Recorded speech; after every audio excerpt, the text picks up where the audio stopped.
जय हिंद एवरीवन। अगर आप पूरे भारत में किसी भी राज्य से हो, अगर आप तैयारी कर रहे हो इंडियन आर्मी की, आप ओवर एज हो चुके हो, आपका सपना है आर्मी में जाने का, आर्मी ज्वाइन करने का, तो आज की वीडियो आपके लिए रहने वाली है। आज हम भाई बात करने वाले हैं हिसार हेडक्वार्टर में जो है ग्रुप सी की वैकेंसी आ चुकी है।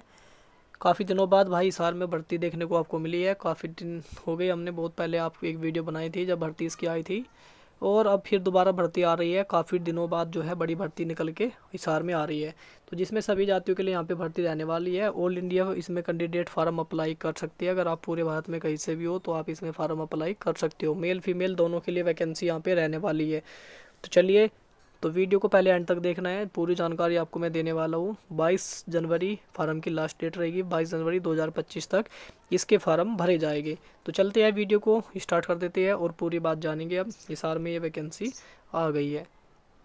तो यहाँ पे मिनिस्ट्री ऑफ डिफेंस के अंदर ये भर्ती यहाँ पे रहने वाली है, जिसमें यहाँ पे नियुक्ति स्थल की बात करें आपका भिवानी, हिसार, रोहतक, झज्जर, जींद, फतेहाबाद, लोहारू, चरखी दादरी, नरवाना और यहाँ पे बहादुरगढ़, महम और सांपला में आपकी भर्ती चलने वाली है। यहाँ मतलब आपकी जो पोस्टिंग वगैरह रहने वाली है, तो इन जगह पर आपकी जो है पोस्टिंग रहने वाली है।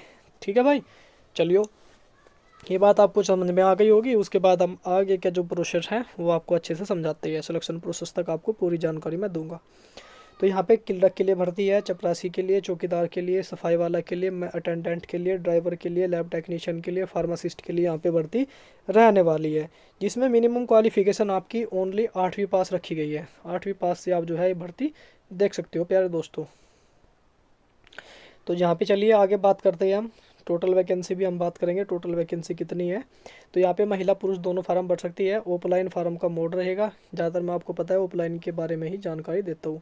आवेदन शुल्क आपका 0 रुपये रहने वाला है। जिसमें यहाँ पे वैकेंसी देख लेते हैं एक बार, टोटल वैकेंसी कितनी है। टोटल वैकेंसी आपकी जो है 98 वैकेंसी टोटल रहने वाली है। 98 पदों पर भर्ती का नोटिफिकेशन जारी हुआ है। जिसमें चपरासी के लिए है, चौकीदार के लिए, सफाई वाला के लिए, महिला अटेंडेंट के लिए, ड्राइवर के लिए, क्लर्क के लिए, data entry operator, nursing assistant, lab सहायक, टेक्नीशियन, फार्मासिस्ट, फिजियोथेरेपिस्ट, बहुत सभी के लिए यहाँ पे वैकेंसी रहेगी। और यहाँ पे आपके पता है कितनी कितनी वैकेंसी किस में है। चपरासी में 7 है, और चपरासी में सैलरी मिलेगी 16,800 रुपये। ये आपके कोड है, इनके अकॉर्डिंग आपको अपना जो है पोस्टिंग रहेगी। और क्वालिफिकेशन 8वीं पास। चपरासी में सैलरी सेम है, क्वालिफिकेशन सेम रहेगी। सफाई वाले में भी सैलरी सेम है, पढ़ना लिखना आना चाहिए। महिला अटेंडेंट में भी सेम सब कुछ रहेगा, सब कुछ सेम है। ड्राइवर में थोड़ा चेंज है, सैलरी 19,700 रुपये, 8वीं पास से है, ड्राइविंग लाइसेंस होना चाहिए। क्लर्क के लिए है, सैलरी यहाँ पे 22,500 रुपये है, ग्रेजुएशन पास, कंप्यूटर की नॉलेज। डाटा एंट्री ऑपरेटर के लिए 22,500 रुपये, सेम क्वालिफिकेशन। नर्सिंग के लिए यहाँ पे सैलरी बढ़ जाएंगी 28,100 रुपये। और यहाँ पे जीएनएम का डिप्लोमा होना चाहिए आपके पास, और रजिस्ट्रेशन नंबर लगेगा आपका। लैब सहायक के लिए सेम सैलरी रहेगी। डीएमएलटी आपके पास होना चाहिए, अगर एक्सपीरियंस है तो भी अच्छी बात है। और ये उसके बाद यहाँ पे लैब टेक्नीशियन के लिए, लैब टेक्नीशियन वालों के लिए यहाँ पे BSc MLT मांगी गई है। और साथ में अगर एक्सपीरियंस है तो भी लगाना जरूर, एक्सपीरियंस वालों को 100% जॉब मिलेगी। फार्मासिस्ट के लिए 28,100 रुपये, बी फार्मा का डिप्लोमा होना चाहिए, साथ में एक्सपीरियंस है तो बड़ी अच्छी बात है। सेम फिजियोथेरेपिस्ट के लिए सेम सैलरी रहेगी, और फिजियोथेरेपी में आपके पास डिप्लोमा होना चाहिए। और जितनी भी ये जॉब है ना, ये मेडिकल वाली, यहाँ से ध्यान से सुन लो, ये मेडिकल वाली यहाँ से यहाँ तक है ना। अगर आपको इनमें जॉब लेनी है ना, देखो यहाँ पे सैलरी भी ज़्यादा है। और यहाँ पे अगर आपको जॉब लेनी है, अगर आपको एक्सपीरियंस है ना अपनी ट्रेड से रिलेटेड, हर एक ट्रेड में से रिलेटेड आपको एक्सपीरियंस है, तो ये मान के चलो आपकी 100% कॉल लेटर आएगा, और आपका सिलेक्शन भी 100% हो जाएगा इसमें। ठीक है, क्योंकि एक्सपीरियंस बंदों को सब जगह ज़रूरत है, तो एक्सपीरियंस वालों को सबसे पहले लेते हैं, सबसे पहले लेते हैं एक्सपीरियंस वाले बंदों को। तो चलिए उसके बाद आगे बढ़ते हैं।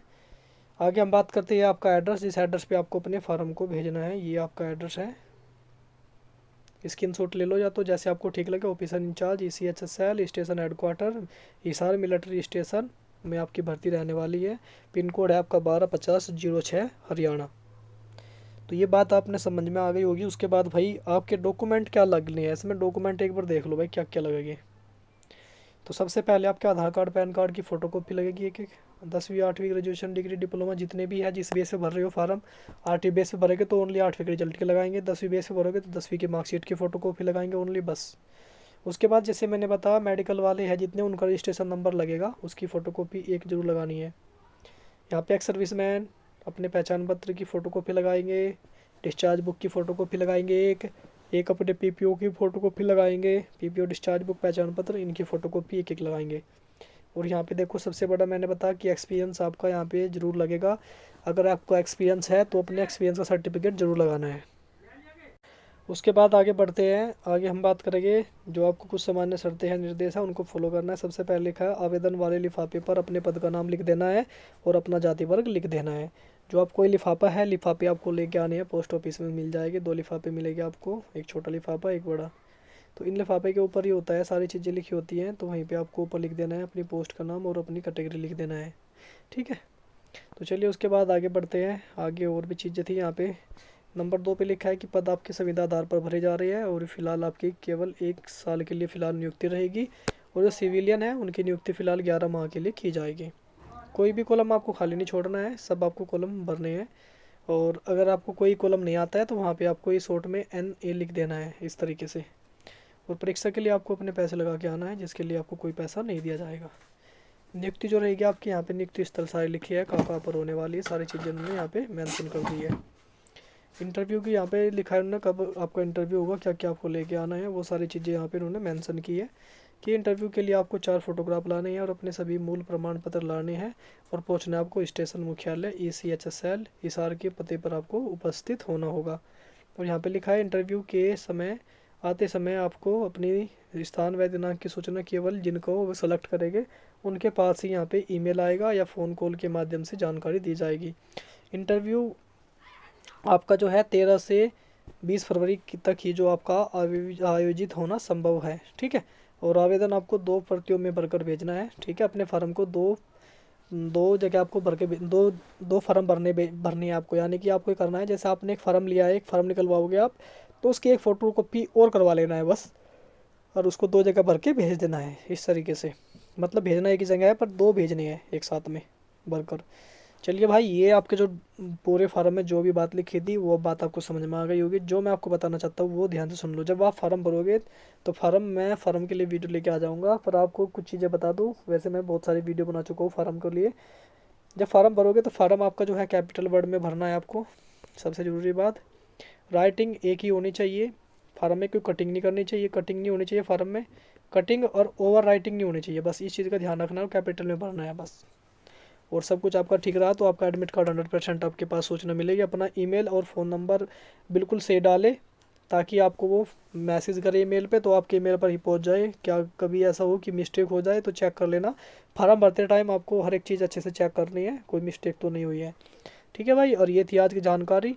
तो अगर फिर भी आपको कोई डाउट सेशन आ जाता है तो मैं सुबह 9 बजे लाइव आता हूँ, तो आप मुझसे वहाँ पे जुड़ सकते हो और आपका जो भी डाउट है वहाँ पे हम बात कर लेंगे। तो चलिए फिर मुलाकात होती है आपसे नेक्स्ट वीडियो में। तब तक के लिए जय हिंद, जय भारत।